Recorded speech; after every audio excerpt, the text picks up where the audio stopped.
At may event na naman nga kami dito sa Right Start. Dahil noong April 26, meron silang palaro sa mga bata. Pinoy Olympics yon. Bilang premyo, ito, dadalhin sila sa time zone. Lahat sila. Pero syempre, batch by batch. Team by team. Para hindi magulo.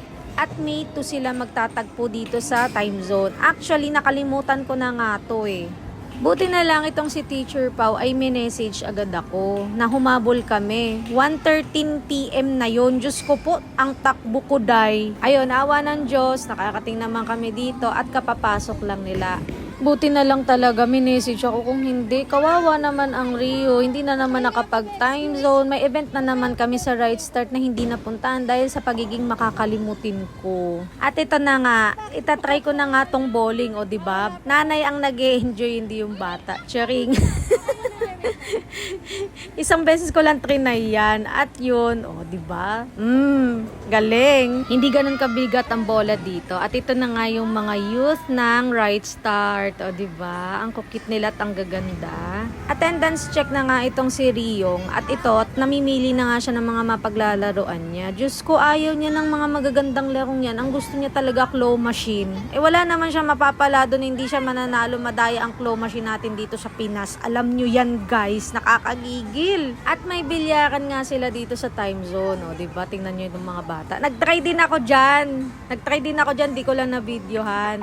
Nanay talaga mag-enjoy, no? Nanay talaga.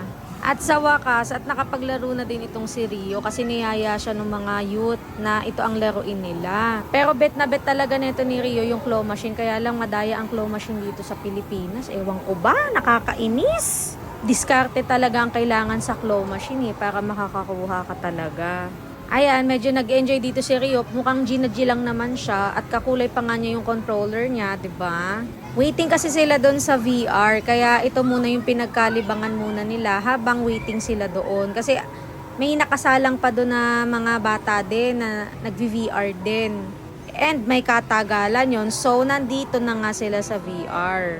Sabi ko kasi, hala, baka mamaya matakot yung mga bata kasi puro mga horror yung nakita kong mga nag-VR kanina nun.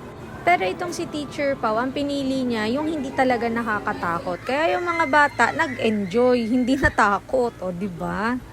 Pero hindi to goods para kay Rio kasi tinanggal yung salamin niya sa VR. And nahilo siya after niyan. So, dun sa mga nakasalamin, kagaya namin, hindi ko alam kung kakayanin nyo yung hilo, pero nahilo kasi si Rio. So, hindi ko ina-advise sa mga batang katulad ni Rio na malabo ang mata. Baka mahilo lang kayo. After kasi niyan, si Rio, Diyos ko po, hilong-hilo siya, tapos pawis na pawis. Yun ang daing niya sa akin. And plus pa, yung gumagalaw-galaw yung yung machine na yan. Kaya siguro isa pa yan sa nagpahilo din sa kanya.